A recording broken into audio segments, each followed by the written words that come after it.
नमस्कार दोस्तों। आज इस वीडियो में हम डिस्कस करेंगे प्रेजेंट कंटिन्यूअस टेंस को, जिसको प्रेजेंट प्रोग्रेसिव या प्रेजेंट इम्परफेक्ट के नाम से भी जाना जाता है। तो चलिए वीडियो को स्टार्ट करते हैं। तो सबसे पहले हम ये जान लेते हैं कि प्रेजेंट कंटिन्यूअस टेंस होता क्या है। So it denotes N action that is happening now. ये ऐसे एक्शन को बताता है जो अभी हो रहा है, दिस टाइम। ओके, जैसे I am teaching you English grammar. तो यहाँ आप देख पा रहे हैं कि ये अभी करंट टाइम को बता रहा है, करंट टाइम में जो एक्शन हो रहा है उसको बता रहा है। सेंटेंस के स्ट्रक्चर को डिस्कस कर लेते हैं। तो इसमें हेल्पिंग वर्ब के नाम पे इज, एम, आर का यूज होता है, प्लस वर्ब के बेस फॉर्म में आईएनजी जोड़ा जाता है। अभी इज का जो यूज होता है वो सिंगुलर सब्जेक्ट के साथ होता है, और एम का यूज आई के साथ होता है, और आर का यूज प्लूरल सब्जेक्ट के साथ होता है। ठीक है, चलिए कंट्रैक्शन देख लेते हैं इनका। तो सब्जेक्ट के साथ जब कंट्रैक्शन आप करेंगे, जैसे आपने इसका किया, तो सब्जेक्ट लिखेंगे, ऊपर कॉमा लगा के एस लिख देंगे आप। ऐसे आई के साथ एम करेंगे तो ये आई के बाद कॉमा लग के एम हो जाएगा, और कॉमन इसको अपोस्ट्रोफी सिंबल बोलते हैं। ऐसे दे का दे आर हो जाएगा। और जब नॉट से आप कंट्रैक्शन करेंगे तो इज प्लस नॉट इजेंट हो जाएगा, M plus naught M naught हो जाएगा। यहाँ कंट्रैक्शन नहीं होगा एम के साथ नॉट का। फिर आर नॉट आरंट हो जाएगा। लेकिन एक चीज आप ध्यान रखिएगा कि जो इज, एम, आर इनका कंट्रैक्शन हो रहा है, तो एक टाइम पे या तो आप सब्जेक्ट के साथ कीजिएगा या फिर नॉट के साथ, दोनों के साथ एक ही टाइम पे मत कीजिएगा। ठीक है, ओके। इससे पहले हम वीडियो में आगे बढ़ें, एक पॉइंट और हम जान लेते हैं जो बहुत ही इंपॉर्टेंट है कि state verbs are never used in continuous tense. Continuous tense में कभी भी स्टेट वर्ब का यूज नहीं होता है। अब स्टेट वर्ब होते क्या है जान लीजिए आप। तो स्टेट वर्ब ऐसे वर्ब होते हैं जिनमें कोई फिजिकल एक्टिविटी इन्वॉल्व नहीं होती है। जैसे आई नो यू, मैं आपको जानता हूँ। अब आप देखो कि जानने के लिए कौन सी आप फिजिकल एक्टिविटी करते हैं, फिजिकली तो कुछ नहीं करते हैं ना आप। तो इस तरीके से हमारा स्टेट वर्ब हो गया। दूसरा एक्शन वर्ब होता है जिसमें फिजिकल एक्टिविटी इन्वॉल्व होती है। जैसे आई एम राइटिंग लेटर, मैं लेटर राइट कर रहा हूँ। अब जब आप लेटर राइट करोगे तो अपने हैंड को तो मूव करोगे ही ना आप, तो फिजिकली तो कुछ ना कुछ आप कर ही रहे हो। तो इस तरीके से हो गया एक्शन वर्ब। तो एक्शन वर्ब का ही यूज होता है कंटिन्यूअस टेंस में, स्टेट वर्ब का यूज नहीं होता है। ठीक है, ये कुछ लिस्ट है स्टेट वर्ब, किसको आप देख लीजिए। जैसे लव, अब लव मीन्स प्रेम करना। इसमें आप फिजिकली क्या करते हो, कुछ नहीं। ऐसे हेट, नफरत करना, no physical activity. Like means पसंद करना। अगर आप किसी को पसंद करो तो उसमें फिजिकली आप क्या कर रहे हो, कुछ नहीं कर रहे हो। तो ऐसे सारे वर्ड्स हैं जो स्टेट वर्ब हैं। आप चाहे उसका स्क्रीनशॉट ले लो या वीडियो पॉज करके आप नोट कर लो। ठीक है, चलिए अब वीडियो में आगे बढ़ते हैं। कुछ स्टेट वर्ब ऐसे होते हैं जिनके डुअल मीनिंग्स होते हैं। ठीक है, तो एक मीनिंग में तो स्टेट वर्ब होते हैं, वही दूसरे मीनिंग में ये एक्शन वर्ब होते हैं।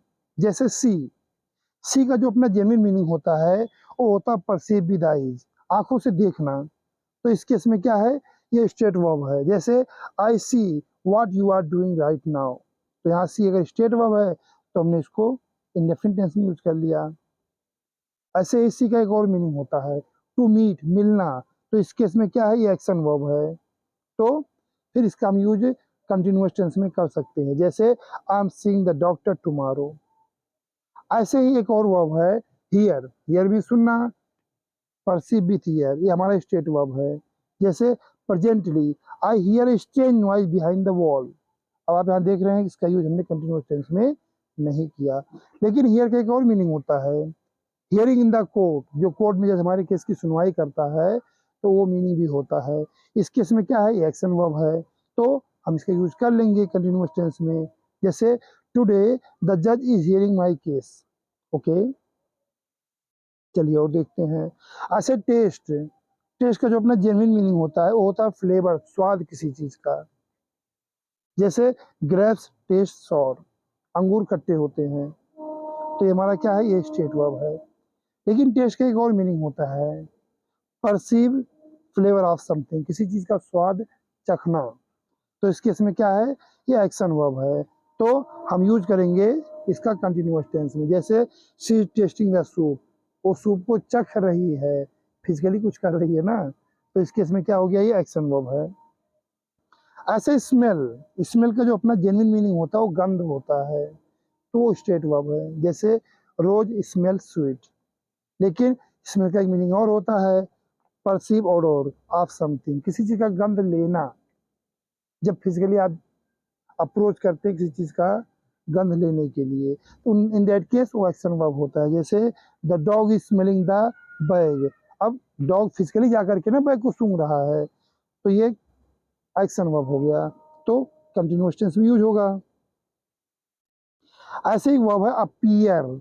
अपीयर मतलब क्या होता है, टू सीम, प्रकट होना, प्रतीत होना, तो इस केस में स्टेट वर्ब है। She appears to be disturbed of mind. लेकिन अपीयर का एक और मीनिंग होता है, कम आउट या पब्लिश होना, तो इस केस में क्या है, ये एक्शन वर्ब है। जैसे my grammar book is appearing this year.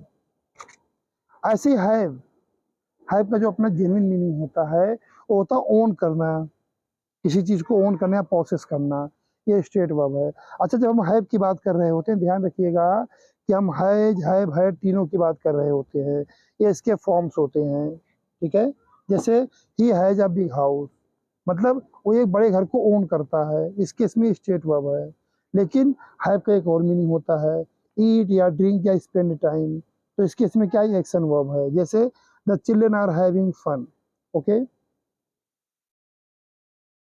तो इस तरीके से हमने कुछ स्टेट वर्ब को डिस्कस किया जिनके डुअल मीनिंग होते हैं। अब आइए हम देखते हैं प्रेजेंट कंटिन्यूअस टेंस के यूसेज को। To describe an action that is happening now, ये हमने डेफिनेशन में ही डिस्कस किया था कि किसी ऐसे एक्शन को डिस्क्राइब करने के लिए जो अभी हो रहे हैं, जैसे we are discussing present continuous, या फिर you are watching me on YouTube. ये दो एक्शन ऐसे जो अभी आप करेंटली कर रहे हो, ठीक है। तो इसका यूज होता है प्रेजेंट कंटिन्यूअस टेंस में। और क्या यूसेज है, to describe a new pattern और हैबिट, जब कोई नया पैटर्न, कोई नया परंपरा या तरीका शुरू होता है या कोई नई हैबिट होती है, तो उसको भी हम कंटिन्यूअस टेंस में यूज करते हैं। जैसे these days people are writing emails more than they use a few years ago, मतलब आजकल लोग भी ईमेल का ज़्यादा यूज कर रहे हैं। हाँ, आज से कुछ साल पहले नहीं करते थे, तो एक नया नया पैटर्न आया है ना, तो हमने इस टेंस में यूज कर लिया। किसी हैबिट की बात कर लेते हैं, जैसे you are always running late with all your deadlines. अब यहाँ भी आप देख रहे हैं कि एक हैबिट की बात हो रही है, तो हमेशा लेट आते हो। ऐसा नहीं पहले आता था, बट अभी क्या है, अभी कुछ दिनों से हमेशा के लिए हो गया है, तो एक नई आदत है। ऐसे these days he spending much of his time on mobile games, अभी भी देख रहे हैं कि नई नई आदत लगी है इसकी। टू डिस्क्राइब फ्यूचर प्लान, अगर हमें फ्यूचर प्लान को डिस्क्राइब करना या बताना है, तो भी हम प्रेजेंट कंटिन्यूअस टेंस का यूज करते हैं। जैसे when I read daily I am going to visit the red fort, अभी प्लान को बता रहा है। ऐसे ही I am going to start a business, ये भी इसका एक प्लान है। ऐसे ही they are going to enjoy this weekend, okay. Even आप समझो इस बात को कि आप ऐसे ही बता सकते हो कि जैसे आप दूसरे सेंटेंस देखो कि I am going to start a business, आप ऐसे भी कह सकते हो I am starting a business. They are going to enjoy this weekend, इसको आप ऐसे भी कह सकते हो कि they are enjoying this weekend. तो दोनों में अंतर क्या हो जाएगा, जब आप गोइंग टू का यूज कर लेते हैं, इसका मतलब होता है ना कि एक्शन जो है बहुत जल्दी स्टार्ट होने वाला है। और जब आप गोइंग टू के बगैर लिखते हैं, जैसे आपने लिख दिया है कि I am starting A business, इसका मतलब है कि अभी आपका प्लान है, बट इसका एग्जीक्यूशन जो है उसके होने में भी टाइम है। बाकी दोनों में कोई अंतर नहीं है। टेम्पोरेरी सिचुएशन, कोई अस्थायी सिचुएशन होता है, तो उसको भी हम इस टेंस में रखते हैं। जैसे I am teaching some competitive scholars for a month, एक महीने के लिए मैं कुछ कम्पिटिटिव स्कॉलर को पढ़ा रहा हूँ, तो ये हमारा क्या है, टेम्पोरेरी सिचुएशन है, टेम्पोरेरी एक्शन है। ऐसे she staying at a relative's home, ये भी टेम्पोरेरी उसका स्टे है, परमानेंट नहीं है।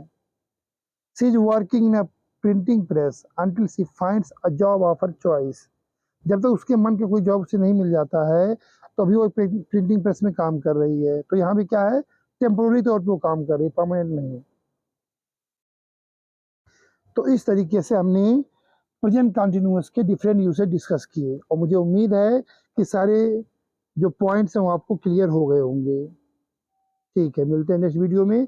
अच्छा, एक बात और कि इस वीडियो में जो भी डॉक्यूमेंट आपको बताए गए हैं, दिखाए गए हैं, अगर आपको इनका पीडीएफ चाहिए तो आप इस वीडियो के डिस्क्रिप्शन में मेरे टेलीग्राम का लिंक है, तो वहाँ पे जा कर के आप इस टॉपिक का पीडीएफ फाइल डाउनलोड कर सकते हैं। बाकी वीडियो देखने के लिए आपका बहुत बहुत धन्यवाद।